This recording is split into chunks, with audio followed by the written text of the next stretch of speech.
Welcome to this training lesson on starting up the Hornet. In some missions, you will find yourself in a cold and dark Hornet that you will need to bring to life.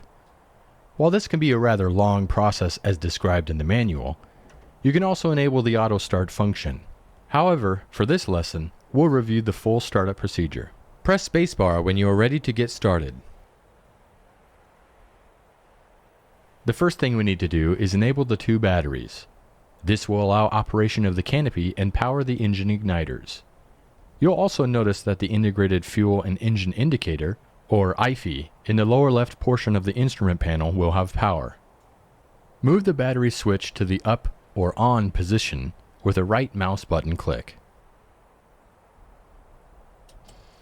The Hornet has two fire detection circuits, A and B, that test for fire in the engine's auxiliary power unit and bleed air system. Before we go into detail on that though, check that the hydraulic brake pressure gauge for the wheel brakes shows at least 3000 psi. Confirm this by looking at the gauge, which is located to the left and up from the highlighted fire test switch. Okay, now put the spring-loaded fire test switch in the up test A position and keep holding it up to test the A circuits. To do this, place the mouse over the fire test switch and hold down the right mouse button.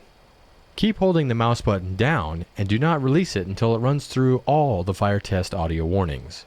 In addition to the audio warnings, also note the fire test warning lights on the upper left and right portions of the instrument panel. When it's done, press spacebar. Engine fire left. Engine fire left.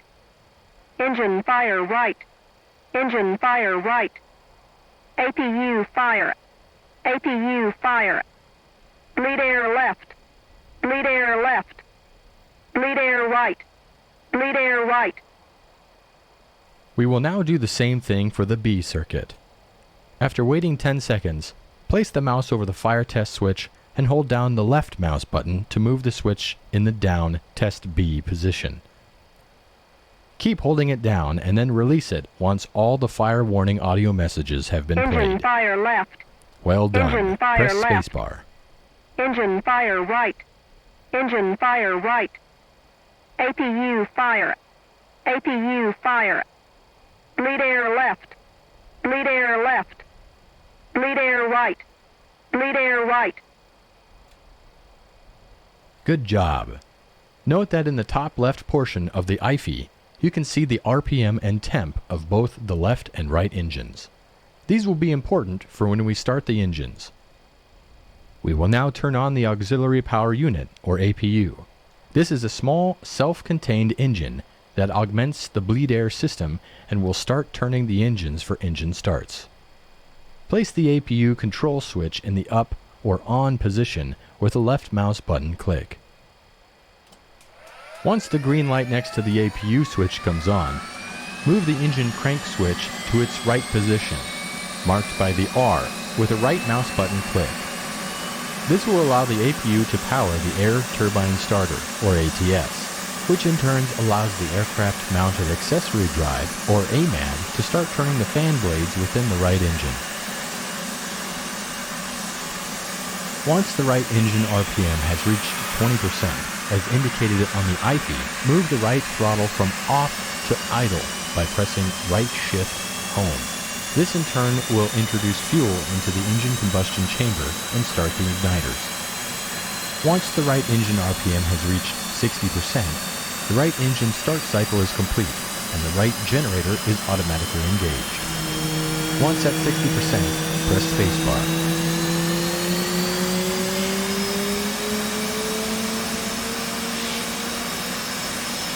When we conducted the tests of the A and B fire test circuits, we also closed the bleed air shut-off valves. We need to reopen these by rotating the bleed air knob clockwise 360 degrees, from norm to norm. Do this by right mouse button clicking on the outer portion of the knob. When done, press spacebar.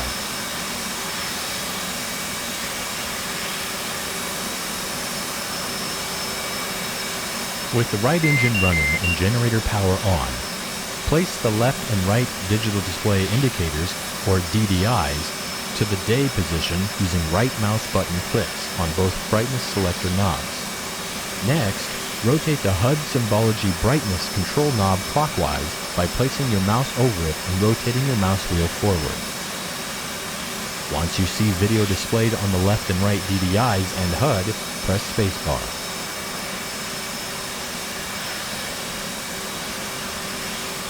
In the lower center of the instrument panel is the multi-purpose color display, or MPCD.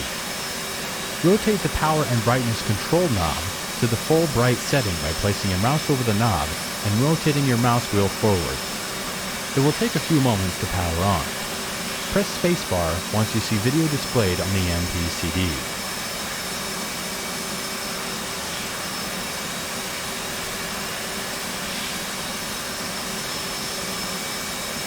On the left DDI, press the menu push button to bring up the support page. The support page has several sub-pages like the checklist, engine, fuel, ADI, and HSI. For now, though, press the FCS push button to select the flight control system page. The FCS page shows the status of the control surfaces and any detected FCS errors. The X's indicate detected errors, but we will address those once the left engine is started. You should not see any 2, R, or FADEC caution messages along the bottom of the left DDI. Note that by default, you will not have the built-in test or bit page on the right DDI. We'll come back to this. During this lesson and future lessons, you will often see and hear the master caution. This is the large yellow labeled button on the instrument panel that will light when any caution condition is triggered. There will also be an accompanying deedle sound to draw your attention. Press this button or click on it to acknowledge the caution and extinguish the light. Press the master caution again to restack the caution and advisory notices along the bottom of the left DDI. Cautions will be along the top and advisories in smaller text along the bottom. If the left DDI is not on, then the caution and advisories will be displayed on another display. By default, though, they will be on the left DDI. The Hornet comes equipped with an inertial navigation system, or INS. Use right mouse clicks to set the INS switch, located on the sensor panel to the ground position. This will start an INS ground alignment. Now it is time to crank the left engine. Go ahead and move the engine crank switch to its left position, labeled L, by left mouse clicking it. Once the left engine is at 20% RPM, as indicated on the IP, move the left throttle from off to idle by pressing right Alt Home. This will add fuel to the engine and start the igniters. When the left engine is at 60% RPM, press spacebar to continue.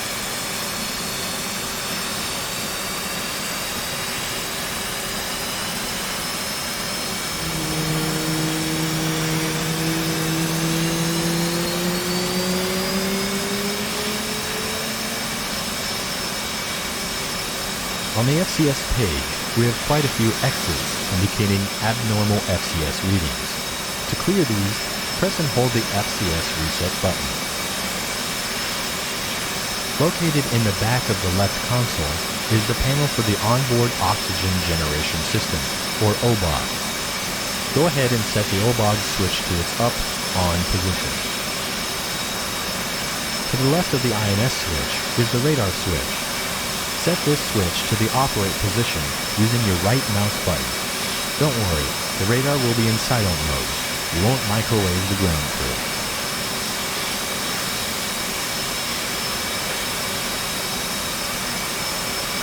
Our next step will be to run a bit on the flight control system, or FCS. Before doing so, set the flaps to the up auto position with the F key, or 2 right mouse button clicks on the flap switch.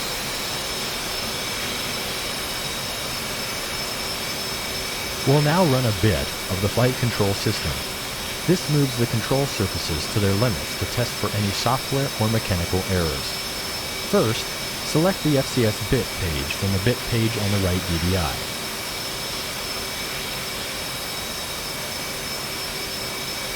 To run the FCS bit, we'll need to activate two controls at the same time. While holding up on the FCS bit switch on the right wall, press the FCS push button on the right DDI. Upon doing so, you'll see the controls being cycled on both the FCS DDI page, and if you look outside the cockpit, you can watch the wing and tail control surfaces moving. Once the FCS bit is complete, marked by the beep tone, place the flap switch in the center or half position with the left mouse button click on the switch. Takeoff is done with flaps set to half. Once we are airborne, we'll move them to auto.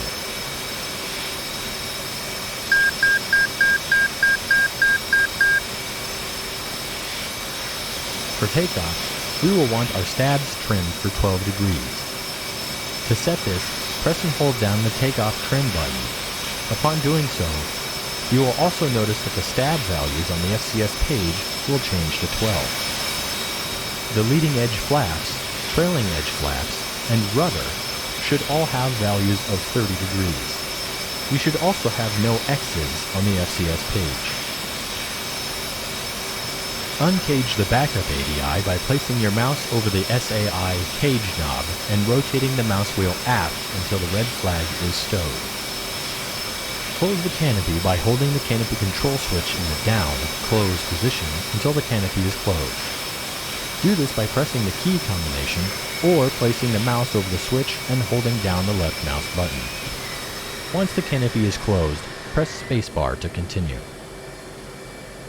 At this point, the INS has been aligned as indicated on the MPCD HSI page. Move the INS switch from ground to nav with one right mouse button click on the switch.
Prior to taxi, press the menu push button on the left DDI to go to the TAC or Tactical page. On the TAC page, you have access to sub-pages like the Stores Management System, Attack Radar, HUD, and Electronic Warfare pages. On the left DDI TAC page, select the HUD push button to display a mirror of the HUD on the DDI. This can be useful when head down or in case of HUD failure. Let's now set up the right DDI. Press the menu push button on the right DDI to bring up the Tactical page. Press the menu push button again to bring up the Support page. Now on the Support page, press the FCS push button.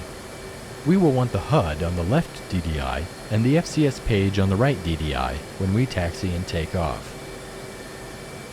The parking brake system is operated with the yellow and black parking brake handle. The handle is currently in the park position, indicated by the fact that the park label is visible to the pilot. Release the parking brake now by rotating the handle 45 degrees counterclockwise from the extended position. This can be achieved by left mouse button clicking the handle or pressing the right Alt P key. This will release the lock and allow the handle to return to the horizontal stowed position, where the Emerge label is visible to the pilot.